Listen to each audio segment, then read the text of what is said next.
قال رسول الله صلى الله عليه وسلم من سلك طريقا يلتمس فيه علما سهل الله له به طريقا إلى الجنة। আল্লাহ নবী বলেন, যখন কোনো বান্দা এবং বান্দি দ্বীনের ইলম শিখার জন্য, দ্বীনের কথা শ্রবণ করার জন্য সামনের দিকে অগ্রসর হয়, বাড়ির থেকে রওনা দেয়, যতদূর পর্যন্ত বান্দা ইলমে দ্বীন শিখার জন্য যায়, অতখানি রাস্তা আল্লাহ জান্নাতের দিকে তার আসান করে দেয়। সুবহানাল্লাহ। আজ বাড়ির থেকে কষ্ট করে যতটুকু রাস্তা এই কোরআনের কথা, রসুলের কথা শোনার জন্য আসলাম, জান্নাতের দিকে এতখানি রাস্তা আল্লাহ সহজ করে দিয়েছেন, এতটুকু জান্নাতের দিকে আগায় গেলাম। সুবহানাল্লাহ। আল্লাহ তাআলা সবাইকে জান্নাতের দিকে আগানোর, কোরআনের কথা শ্রবণ করার, কোরআনের বাগানে আসার, বসার তৌফিক দান করেন বলি আমিন। কোরআনের কথা বলবো এবং শুনবো, বুঝে আসলে তো শোনায় সোহাগা, যদি বুঝে নাও আসে কোনো কথা, এরপরেও সওয়াব থেকে খালি না। বুঝে নাও আসলে যদি শুনতে থাকি মহাব্বত নিয়া, মহাব্বতের বিনিময় আল্লাহ তাআলা পরিপূর্ণ সওয়াব দান করবেন।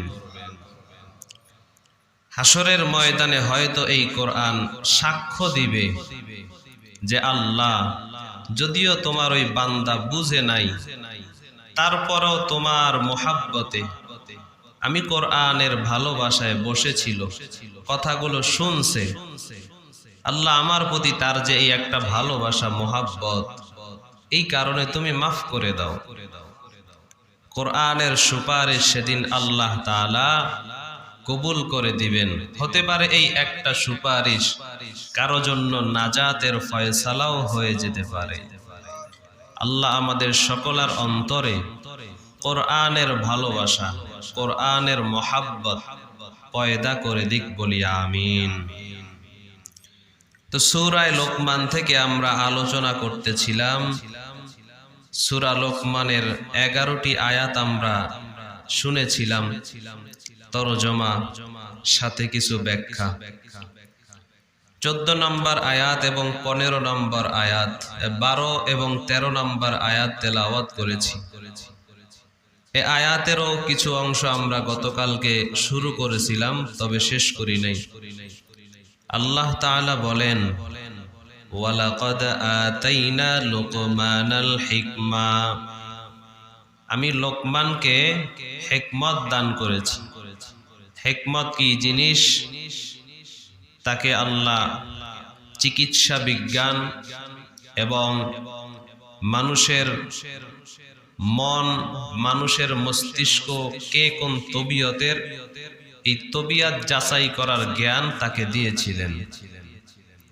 মানুষের মন মানসিকতা বুঝে তিনি মানুষকে নসিহাত করতে পারতেন এবং চিকিৎসার জন্য সর্বোচ্চ শিক্ষা, সর্বোচ্চ মর্যাদা আল্লাহ তাকে দান করেছিলেন। এত কিছু দিয়া আল্লাহ তাআলা বলেন, আনিশকুরু লিল্লাহ, লোকমান তোমাকে যে এত কিছু দিলাম, আমার শুকরিয়া আদায় করিও, তুমি আমার শুকর আদায় করিও।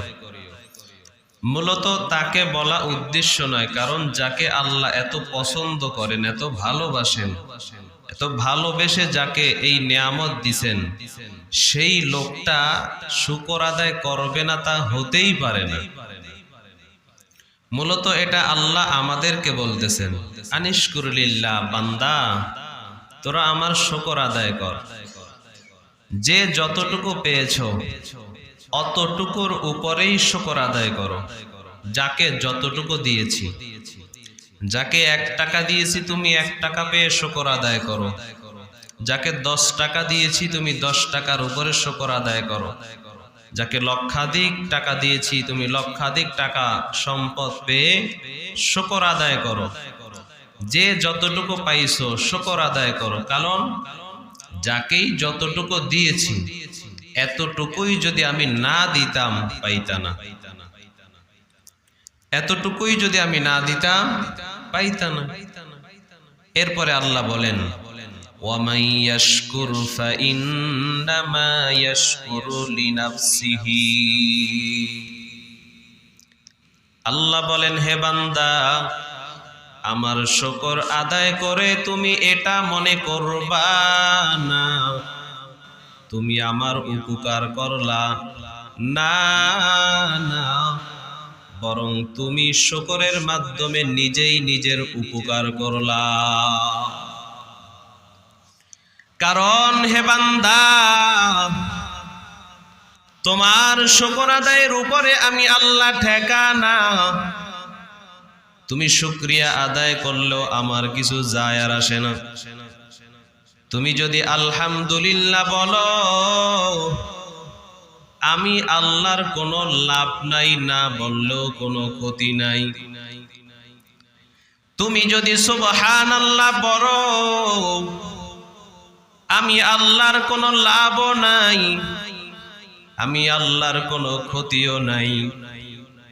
তুমি যদি আমার শুকর আদায়েরতে যদি সেজদায় পড়ে যাও, আমার কোনো লাভ নাই, কোনো ক্ষতিও নাই। আল্লাহ বলেন ওয়ামান ইয়াশকুরু ফাইন্নামা ইয়াশকুরু লিনাফসিহি। বান্দা, তুমি যদি শুকর আদায় করো তুমি তোমার নিজের উপকার করলা। ওয়ামান কাফার, আর যদি তুমি শুকর আদায় না করো, যদি কুফরি করো, যদি তুমি অকৃতজ্ঞ হও, তবে তুমি তোমারই ক্ষতি করলা।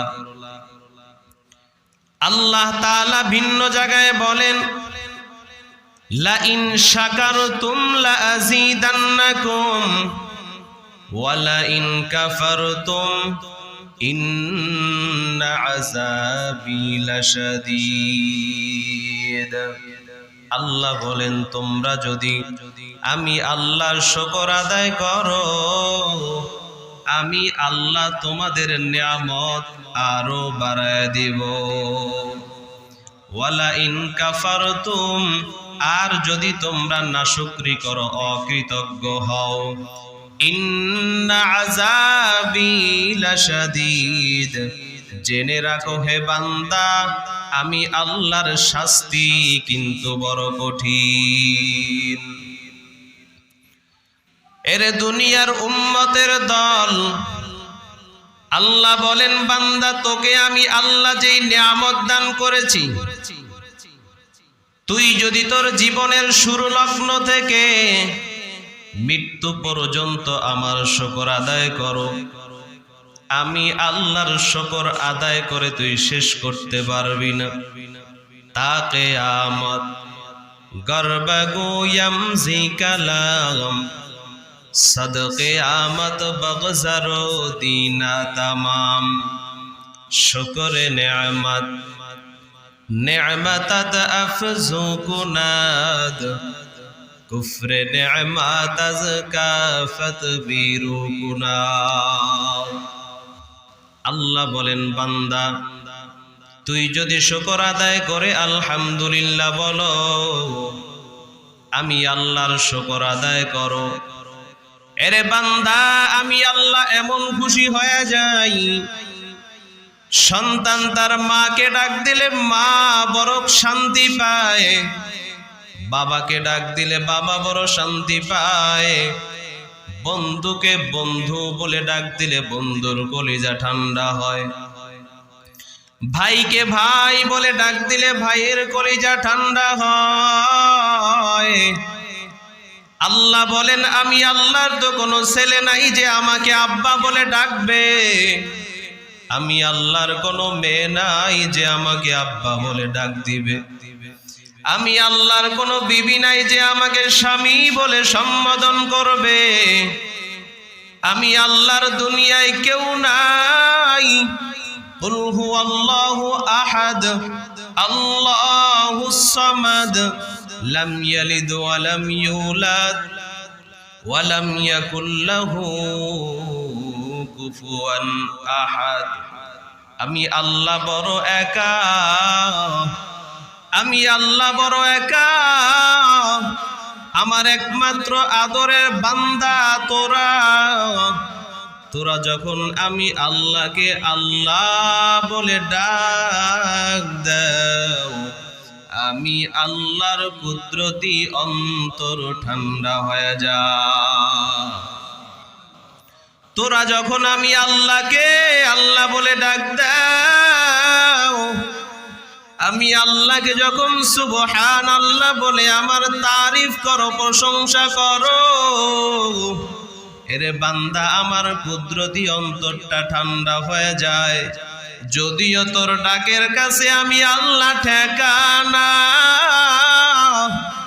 এরে বান্দা ভালো করে শুনিয়া নে, আমি আল্লাহ এত ফেরেশতা বানায় রাখছি। ওদেরকে সৃষ্টি করার পর থেকে একদল ফেরেশতা দাঁড়ানো অবস্থায় আছে, কিয়াম করতেছে, তারা আমার তারিফ করতেছে। আমি আল্লাহ একদল ফেরেশতা বানায় রাখছি, ওদেরকে সৃষ্টির পর থেকে ওরা রুকু অবস্থায় আছে। ওরা রুকু অবস্থায় আমার তাসবিহ পড়তেছে। আমি আল্লাহ একদল ফেরেশতা এমন বানায় রাখছি যারা সিজদা অবস্থায় আছে। সিজদায় ওরা আমি আল্লাহর তাসবিহ পড়তেছে। কিয়ামতের আগে ওরা সিজদা থেকে মাথা উঠাবে না। আমি আল্লাহ এমন একদল ফেরেশতা বানায় রাখলাম, ওরা আত্তাহিয়াতুর বৈঠকে বসে আছে, আমার তারিফ করতেছে, আমার কাছে দোয়া করতেছে। ওরা কিয়ামতের আগে বৈঠক শেষ ওদের হবে না। আমি আল্লাহর শুকর আদায়ের জন্য, আমি আল্লাহর তারিফ করার জন্য লক্ষাধিক ফেরেশতা আমি বানায় রাখছি।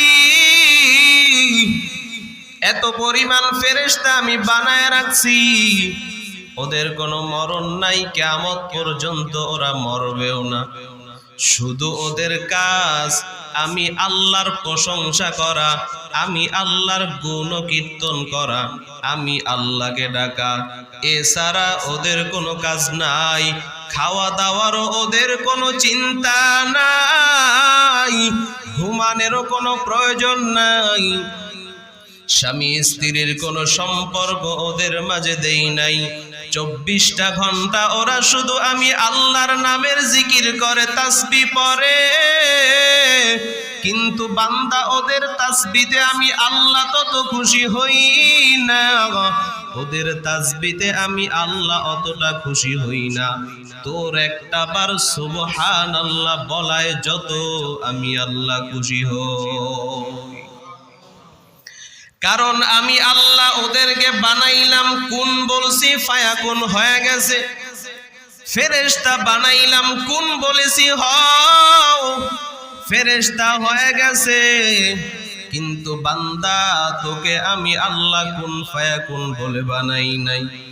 আমি আল্লাহ তোকে 6টা মাস পর্যন্ত মায়ের গর্ভে রাইখা ফেরেশতাদেরকে ওয়ার্কার বানায়া, ফেরেশতাদের মাধ্যমে কর্মচারী খাটায়া, আমি আল্লাহ আস্তে আস্তে করে তোর হাত বানাইলাম, পা বানাইলাম, গোশত বানাইলাম, রক্ত বানাইলাম।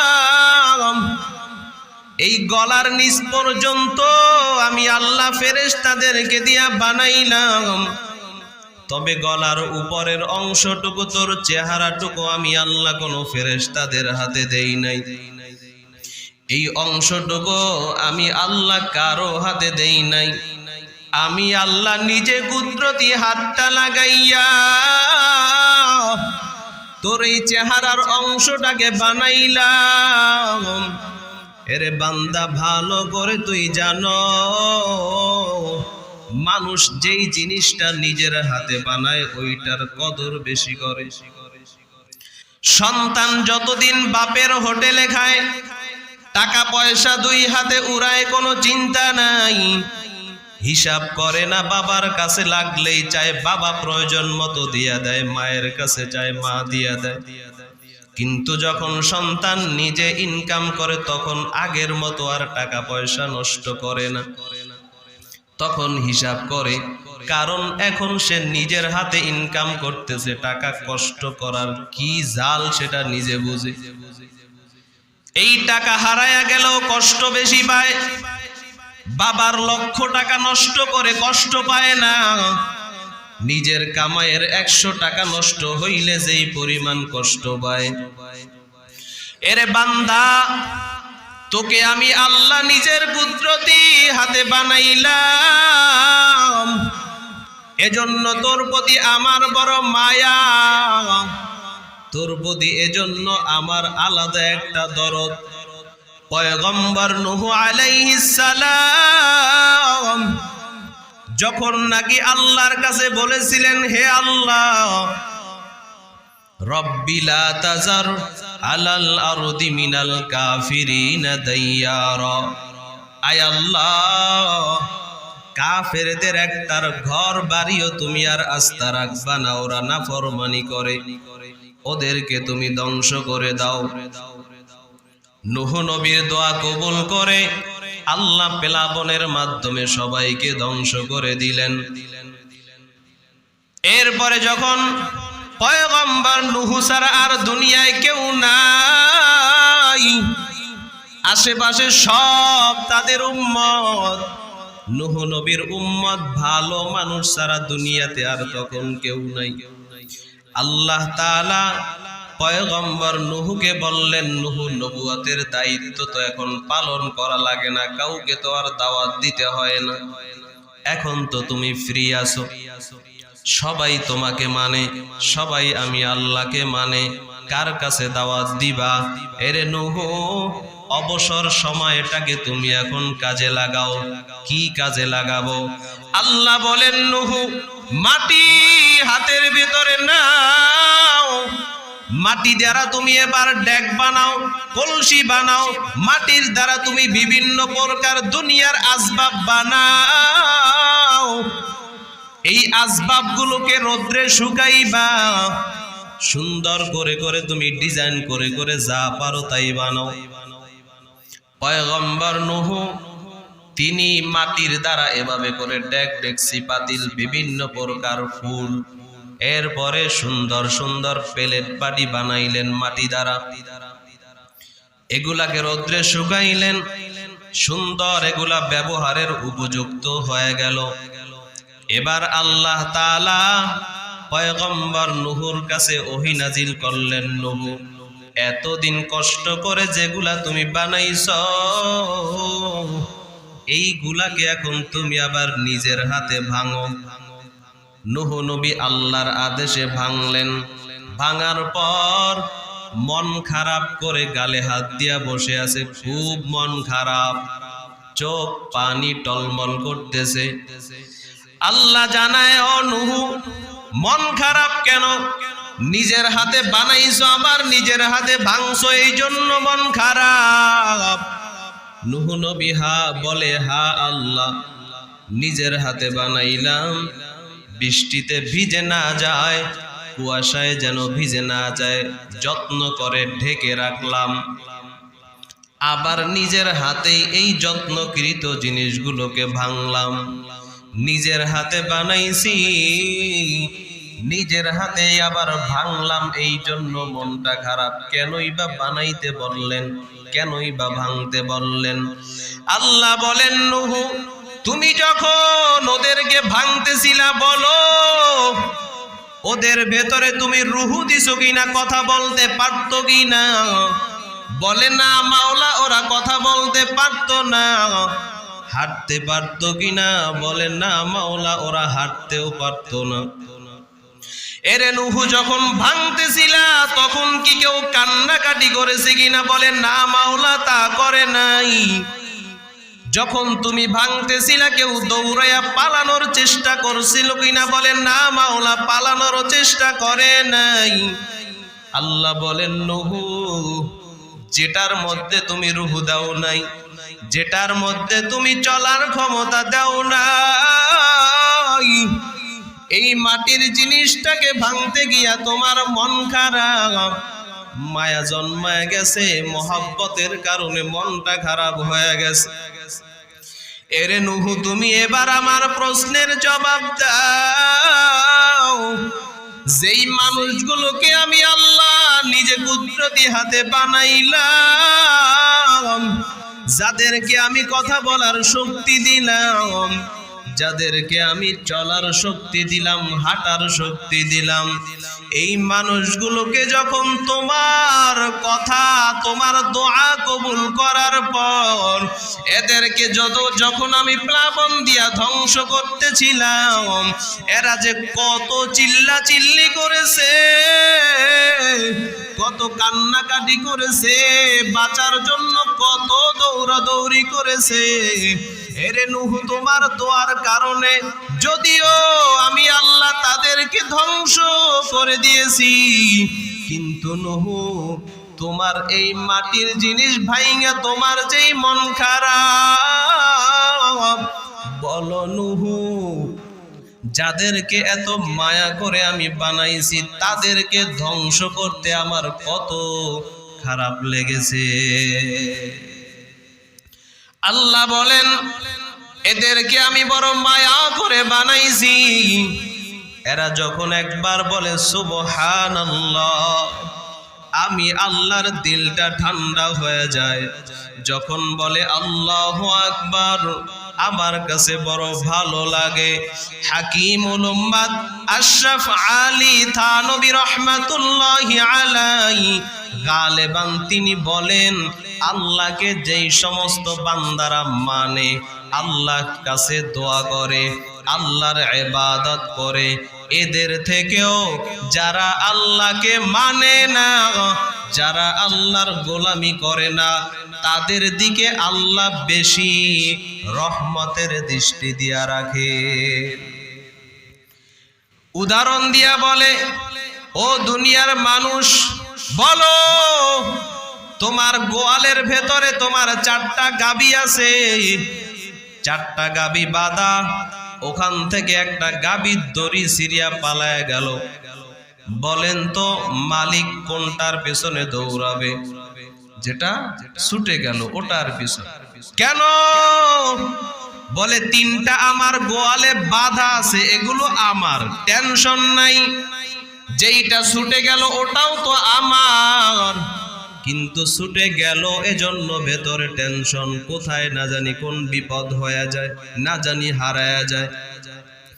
আল্লাহ বলেন, বান্দা তোরা আমার যারা বান্দা গোলাম, যারা আমার ইবাদত করো, তোরা তো আসই, তোরা তো আমার আসই, কিন্তু যেইটা আমাকে মানে না, যেইটা আমার কদমে সেজদা দেয় না, ওই বান্দাটার জন্য আমার বড় মায়া। কারণ ওকেও তো আমি আল্লাহ বানাইছি। ও যদি অন্যায় করে করে জাহান্নামে যায়, আমারও তো তখন জাহান্নামে দিতে কষ্ট লাগবে। এজন্য আল্লাহ বলেন, বান্দা তুই যখন সুবহানাল্লাহ বলো, সুবহানাল্লাহ মানে আল্লাহ পবিত্র। আল্লাহ বলেন, বান্দা তুই যদি আমাকে পবিত্র বলো তাও আমি পবিত্র, যদি আমাকে পবিত্র না বলো তারপরেও আমি পবিত্র।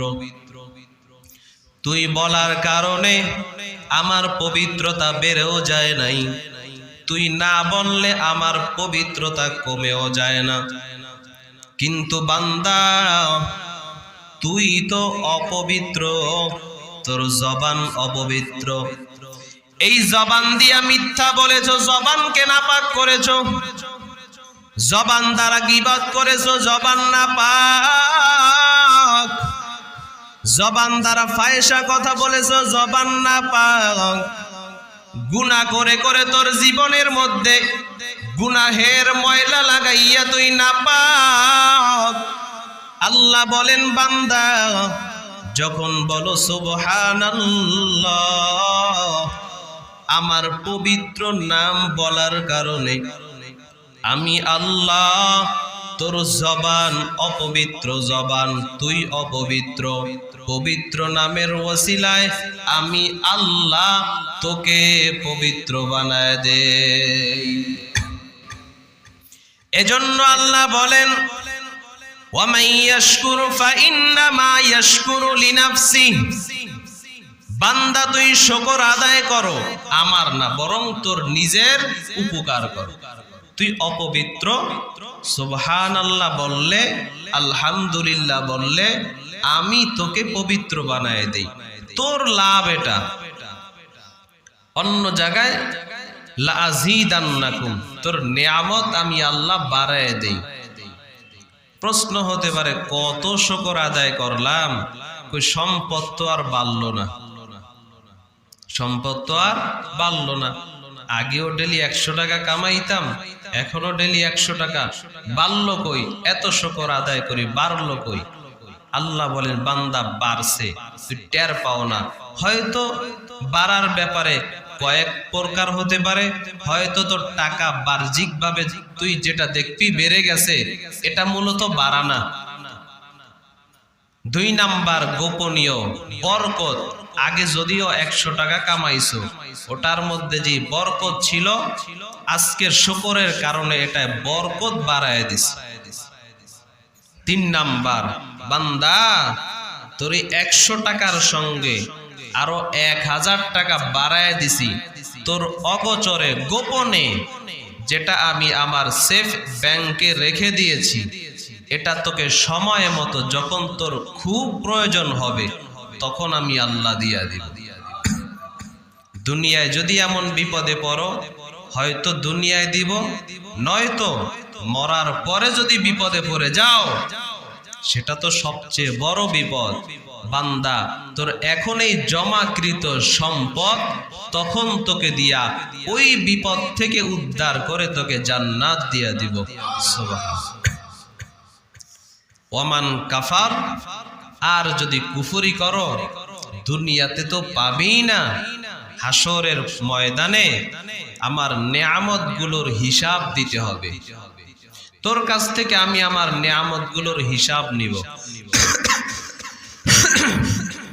কেমন নেয়ামত বান্দা, তোকে আমি 2টা চক্ষু দিয়েছি দেখার জন্য, অনেককে তো আমি আল্লাহ দেই নাই। তোকে আমি কান দিয়েছি শ্রবণ করার মতো, অনেককে আমি আল্লাহ কানে শ্রবণ শক্তি দেই নাই। কত মানুষ আছে বোবা, তোর মতো দাঁত আছে, ঠোঁট আছে, জিহ্বা আছে, সব আছে, কিন্তু কথা বলার মতো নিয়ামত তাকে দেই নাই। বান্দা তোমাকে দিয়েছি, বলো কেন দিয়েছি তোমাকে? আমার কাছে চাইছিলা? এর বিনিময় তুমি আমাকে কি দিয়েছিলা বলো? অসুস্থ হয়ে হাসপাতালে গেছো, অক্সিজেনের প্রয়োজন, ঘন্টায় ঘন্টায় অক্সিজেনের বিল দিয়েছো, বিলও বন্ধ, তোমার অক্সিজেন সাপ্লাইও বন্ধ। বলো বান্দা, এই যে জন্মের পর থেকে নিয়ে মৃত্যু পর্যন্ত আমি আল্লাহ কত গ্যালন গ্যালন অক্সিজেন তোমাকে সাপ্লাই দিয়েছি, এর বিনিময় তুমি আমাকে কি দিয়েছো বলো? এরে বান্দা তুই কি দিয়েছো বল? তোর শরীরের জোড়া দিয়েছি আমি আল্লাহ। নবী বলেন 360টা জোড়া। আল্লাহ বলেন এই জোড়াগুলো তোকে আমি আল্লাহ দিলাম, এইগুলোর বিনিময় তো তুই কাজ করে খাও। আঙ্গুলের মধ্যে যদি জোড়া না দিতাম কেমন করে ধরতি, কেমন করে মুঠ পাকাইতি? পায়ের মধ্যে যদি আমি আল্লাহ জোড়াগুলো সচল না রাখতাম, বল কেমন করে হাঁটতি, কেমন করে কাজ করতি? এই যে জোড়াগুলো আমি আল্লাহ সচল রাখলাম, এর বিনিময় তুই আমাকে কি দিয়েছ? পয়গম্বর বলেন প্রত্যেকটা মানুষের ভেতরে 360টি জোড়া আল্লাহ দিয়েছেন। এই 360টি জোড়া আল্লাহর দেওয়া নেয়ামত। আল্লাহ তাআলা হাসরের ময়দানে বলবেন, বান্দা এই নেয়ামতের কি শুকর আদায় করেছো বল। এই নেয়ামতের বিল দে, বিল পরিশোধ করে তারপরে সামনে যা। পয়গম্বর বলেন, এক এক দিন এক একটা জোড়ার বিনিময় একটা করে সদকা করা। যদি তুমি এক এক দিন এক একটা জোড়ার বিনিময় একটা করে সদকা করো, দৈনিক 360টি সদকা করো, হাসরের ময়দানে এই জোড়া সম্পর্কে আল্লাহ তোমাকে জিজ্ঞেস করবে না। সাহাবায়ে কেরাম বললেন, ও পয়গম্বর, আমাদের মধ্যে কার এমন সামর্থ্য আছে দৈনিক 360টা করে সদকা করব? অনেকেরই তো সামর্থ্য নাই, এত সম্পদ নাই, সামর্থ্য নাই, তারা কি করবে? পয়গম্বর বলেন, ও সাহাবায়ে কেরাম, এক একটা জোড়ার বিনিময় যদি একবার পড়ে নাও, লা ইলাহা ইল্লাল্লাহ, 360 বার যদি লা ইলাহা ইল্লাল্লাহ বলে নাও, 360টা সদকা তথা তোমার 360টা জোড়ার ঋণ হক আদায় হয়ে যাবে। লা ইলাহা ইল্লাল্লাহ, লা ইলাহা ইল্লাল্লাহ, লা ইলাহা ইল্লাল্লাহ।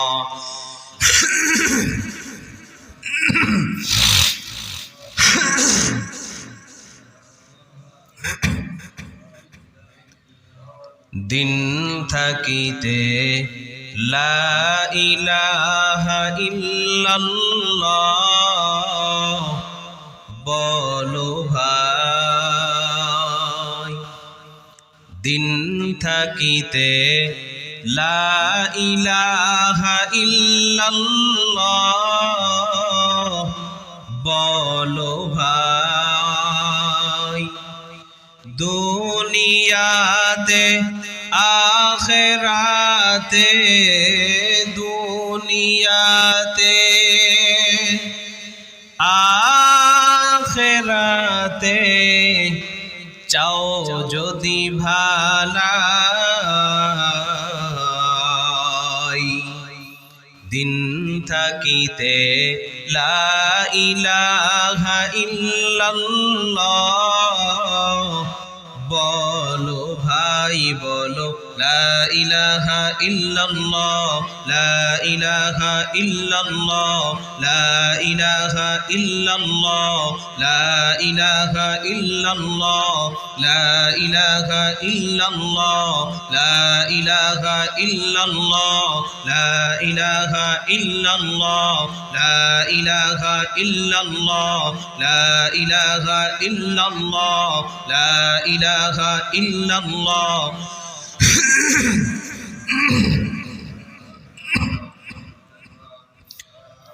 হায়াত মওয়াত রিজিক দৌলত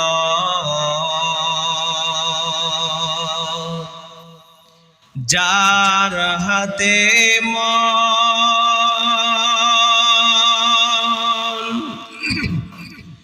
একবার তুই তার কথাটা ভাবিস নে কখন, ভাবিস নে কখন। হায়াত মওয়াত রিজিক দৌলত যার হাতে মন,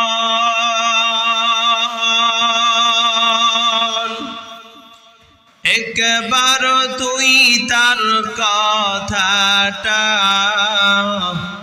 ভাবিস নে কখন,